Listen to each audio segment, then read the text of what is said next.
Hey family, this is day 77 of our Reading Through the Bible Together in a Year series.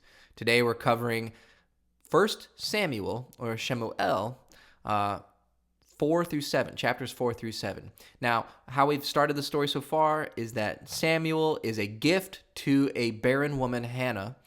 She promises to God that if God gives her a son, that she will dedicate him to the temple. And she does, and that's Samuel, or Shemuel. And we see right at the end of chapter 3 what we ended yesterday is that God calls Samuel and starts to talk with him as if he is a prophet and starts to work through him. We see right there at the end, thus Samuel grew and the Yahweh was with him and let none of his words fail. So everything that Samuel is saying to the people of Israel is coming true. He's a mouthpiece for God. He's a prophet for Israel. So let's see how that continues on today. The word of Shemuel came to all Yisrael. Now Yisrael went out against the Philistines to battle, and encamped beside Ebenezer. And the Philistines encamped at Aphek. The Philistines put themselves in array against Israel. When they joined battle, Israel was defeated by the Philistines, who killed about 4,000 men of the army in the field. When the people had come into the camp, the elders of Israel said, "Why has Yahweh defeated us today before the Philistines? Let's get the ark of Yahweh's covenant out of Shiloh and bring it to us, that it may come among us and save us out of the hand of our enemies." So the people sent to Shiloh, and they brought from there the ark of the covenant of Yahweh of armies, who sits above the cherubim. And the two sons of Eli, Hophni and Phinehas, were there with the ark of the covenant of God. When the ark of Yahweh's covenant came into the camp, all Israel shouted with a great shout, so that the earth resounded. When the Philistines heard the noise of the shout, they said, "What does the noise of this great shout in the camp of the Hebrews mean?" They understood that Yahweh's ark had come into the camp.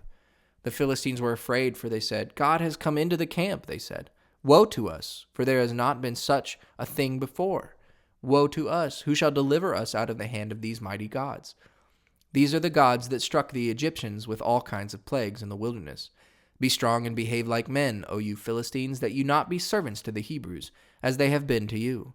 Strengthen yourselves like men and fight." The Philistines fought, and Israel was defeated, and each man fled to his tent. There was a very great slaughter, for 30,000 footmen of Israel fell. God's ark was taken, and the two sons of Eli, Hophni and Phinehas, were slain. A man of Benjamin ran out of the army and came to Shiloh the same day, with his clothes torn and with dirt on his head. When he came, behold, Eli was sitting on his seat by the road watching, for his heart trembled for God's ark. When the man came into the city and told about it, all the city cried out. When Eli heard the noise of the crying, he said, "What does the noise of this tumult mean?" The man hurried and came and told Eli. Now Eli was 98 years old. His eyes were set so that he could not see. The man said to Eli, "I am he who came out of the army, and I fled today out of the army." He said, "How did the matter go, my son?" He who brought the news answered, "Israel has fled before the Philistines, and there has been also a great slaughter among the people. Your two sons also, Hophni and Phinehas, are dead, and God's ark has been captured." When he made mention of God's ark, Eli fell from off his seat backward by the side of the gate, and his neck broke, and he died, for he was an old man and heavy. He had judged Israel 40 years. His daughter-in-law, Phinehas' wife, was with child, near to giving birth. When she heard of the news that God's ark was taken and that her father-in-law and her husband were dead, she bowed herself and gave birth, for her pains came on her. About the time of her death, the women who stood by her said to her, "Don't be afraid, for you have given birth to a son." But she didn't answer, neither did she regard it. She named the child Yechavod, saying, "The glory has departed from Israel, because God's ark was taken, and because of her father-in-law and her husband." She said, "The glory has departed from Israel, for God's ark has been taken." Now the Philistines had taken God's ark, and they brought it from Ebenezer to Ashdod. The Philistines took God's ark and brought it into the house of Dagon, and set it by Dagon. When the people of Ashdod arose early on the next day, behold, Dagon had fallen on his face to the ground before Yahweh's ark. They took Dagon and set him in his place again. When they arose early on the following morning, behold, Dagon had fallen on his face to the ground before Yahweh's ark. And the head of Dagon and both the palms of his hands were cut off on the threshold. Only Dagon's torso was intact. Therefore neither the priests of Dagon nor any who come into Dagon's house step onto the threshold of Dagon in Ashdod to this day. But Yahweh's hand was heavy on the people of Ashdod, and he destroyed them and struck them with tumors, even Ashdod and its borders. When the men of Ashdod saw that it was so, they said, "The ark of the God of Israel shall not stay with us, for his hand is severe on us and on Dagon our God." They sent therefore and gathered together all the lords of the Philistines, and said, "What shall we do with the ark of the God of Israel?" They answered, "Let the ark of the God of Israel be carried over to Gath." They carried the ark of the God of Israel there. It was so that after they had carried it there, Yahweh's hand was against the city with a very great confusion. And he struck the men of the city, both small and great, so that tumors broke out on them. So they sent God's ark to Ekron. As God's ark came to Ekron, the Ekronites cried out, saying, "They have brought the ark of the God of Israel here to us, to kill us and our people." They sent therefore and gathered together all the lords of the Philistines, and they said, "Send the ark of the God of Israel away, and let it go again to its own place, that it not kill us and our people." For there was a deadly panic throughout all the city. The hand of God was very heavy there. The men who didn't die were struck with the tumors, and the cry of the city went up to heaven. Yahweh's ark was in the country of the Philistines 7 months. The Philistines called for the priests and the diviners, saying, "What shall we do with Yahweh's ark? Show us how we should send it to its place." They said, "If you send away the ark of the God of Israel, don't send it empty, but by all means return a trespass offering to him. Then you will be healed, and it will be known to you why his hand is not removed from you." Then they said, "What should the trespass offering be which we shall return to him?" They said, 5 golden tumors and 5 golden mice, for the number of the lords of the Philistines. For one plague was on you all, and on your lords. Therefore you shall make images of your tumors and images of your mice that mar the land, and you shall give glory to the God of Israel. Perhaps he will release his hand from you, from your gods, and from your land. Why then do you harden your hearts as the Egyptians and Pharaoh hardened their hearts? When he had worked wonderfully among them, didn't they let the people go, and they departed? Now therefore take and prepare yourselves a new cart, and 2 milk cows on which there has come no yoke, and tie the cows to the cart, and bring their calves home from them, and take Yahweh's ark and lay it on the cart. Put the jewels of gold, which you return him for a trespass offering, in a box by its side, and send it away that it may go. Behold, if it goes up by the way of its own border to Beit Shemesh, then he has done us this great evil. But if not, then we shall know that it is not his hand that struck us. It was a chance that it happened to us. The men did so, and took 2 milk cows, and tied them to a cart, and shut up their calves at home. They put Yahweh's ark on the cart, and the box with its golden mice and the images of their tumors. The cows took the straight way, by the way of Beit Shemesh. They went along the highway, lowing as they went, and didn't turn away to the right hand or to the left. And the lords of the Philistines went after them to the border of Beit Shemesh. The people of Beit Shemesh were reaping their wheat harvest in the valley, and they lifted up their eyes and saw the ark, and rejoiced to see it. The cart came into the field of Yehoshua of Beit Shemesh, and stood there, where there was a great stone. Then they split the wood of the cart, and offered up the cows for a burnt offering to Yahweh. The Levites took down Yahweh's ark, and the box that was with it, in which the jewels of gold were, and put them on the great stone. And the men of Beit Shemesh offered burnt offerings and sacrificed sacrifices the same day to Yahweh. When the 5 lords of the Philistines had seen it, they returned to Ekron the same day. These are the golden tumors which the Philistines returned for a trespass offering to Yahweh. For Ashdod, 1. For Gaza, 1. For Ashkelon, 1. For Gath, 1. For Ekron, 1. And the golden mice according to the number of all the cities of the Philistines belonging to the 5 lords, both of fortified cities and of the country villages, even to the great stone on which they set down Yahweh's ark. That stone remains to this day in the field of Yehoshua of Beit Shemesh. He struck of the men of Beit Shemesh, because they had looked into Yahweh's ark. He struck 50,070 of the men. Then the people mourned, because Yahweh had struck the people with a great slaughter. The men of Beit Shemesh said, "Who is able to stand before Yahweh, this holy God? To whom shall he go up from us?" They sent messengers to the inhabitants of Kiriath Yearim, saying, "The Philistines have brought back Yahweh's ark. Come down and bring it up to yourselves."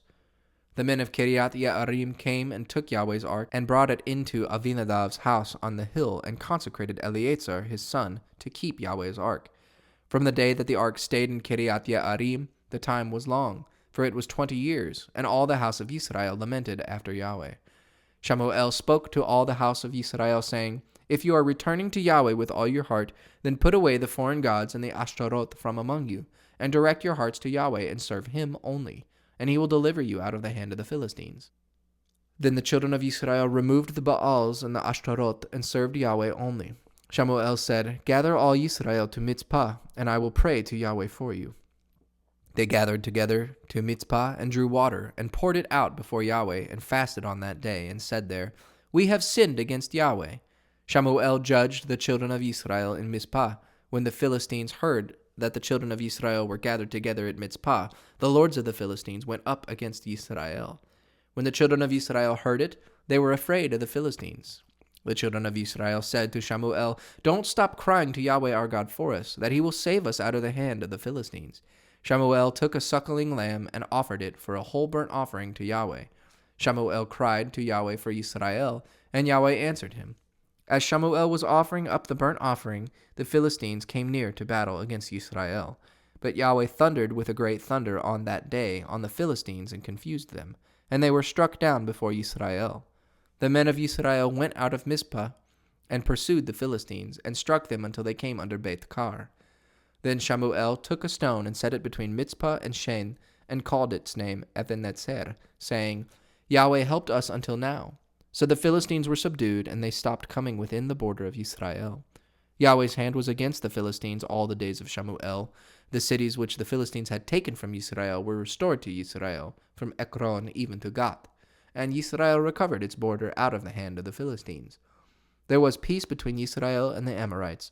Shamuel judged Israel all the days of his life. He went from year to year in a circuit to Bethel, Gilgal, and Mizpah, and he judged Israel in all those places. His return was to Ramah, for his house was built there, and he judged Israel there. And he built an altar to Yahweh there.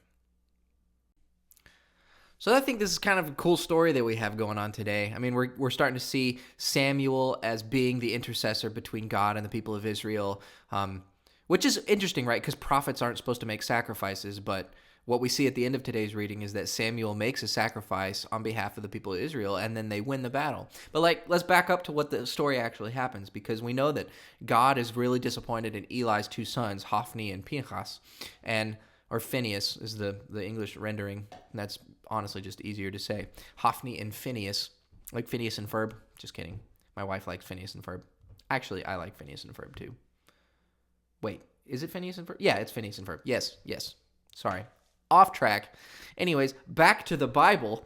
And in today's reading, I really like the story of the Ark of the Covenant, where the Israelites go to war and with the Philistines, and they're like chased off. They're losing, and they come back and they say, "Why are we not winning? Why did we lose?" Which, they don't ask Yahweh, or they don't ask Samuel to ask Yahweh. They just decide, "Oh, we really need the Ark of the Covenant to go with us, because then we're gonna win." And who has to carry the Ark of the Covenant? The priests. And so Hophni and Phinehas, they go out with the Ark of the Covenant with them, and they still lose, and Phinehas and Hophni die. Now, I love that starting off, because yes, the Ark of the Covenant is this powerful thing, and so the Israelites think that we have to take this with us so that we will win. But that's not the reason why they win battles, is because they have the Ark of the Covenant. They win battles because Yahweh is supporting them winning the battle. And so what ends up happening is that the Philistines take the Ark of the Covenant and they put it in their own temple with their statue of Dagon. And they keep waking up in the morning, and the statue has fallen. And the second time it falls in the middle of the night, right? The head gets lopped off and the palms get lopped off. And so they're terrified, and the Philistines are getting boils and tumors and a rodent problem. And it's because the Ark of the Covenant is there in their midst, and it's not supposed to be there. And so clearly between the two, it's not that Israel took the Ark of the Covenant and the Ark of the Covenant had no power, because clearly the Ark of the Covenant by itself in the land of the Philistines is giving the Philistines problems, because it's super powerful, and it is a manifestation of the presence of God. But the reason why they lose is because God wanted Phinehas and Hophni dead, and Israel is not doing what Israel is supposed to be doing. And so that's just it's just an interesting story that compare and contrast. It's God is saying, yeah, you can take my Ark of the Covenant, but it's not going to be with you unless, it's not going to fight for you on its own. I have to be there. But then when the opposing side takes the Ark of the Covenant, God's you can't have this. give me back, give my covenant, my Ark of the Covenant back. I don't know. I just really like the story. But I do think that it's important that it ends with this moment where Samuel, who's a prophet and not a priest, which the difference between that is the prophet speaks on God's behalf and the priest is actually the sacrificial person who makes the sacrifices and does the interceding, right? They're different, even though they're similar. But we see Samuel is starting to be both, right? He is the prophet who is making the sacrifice of the lamb on behalf of Israel for the sake of them winning the battle and stuff.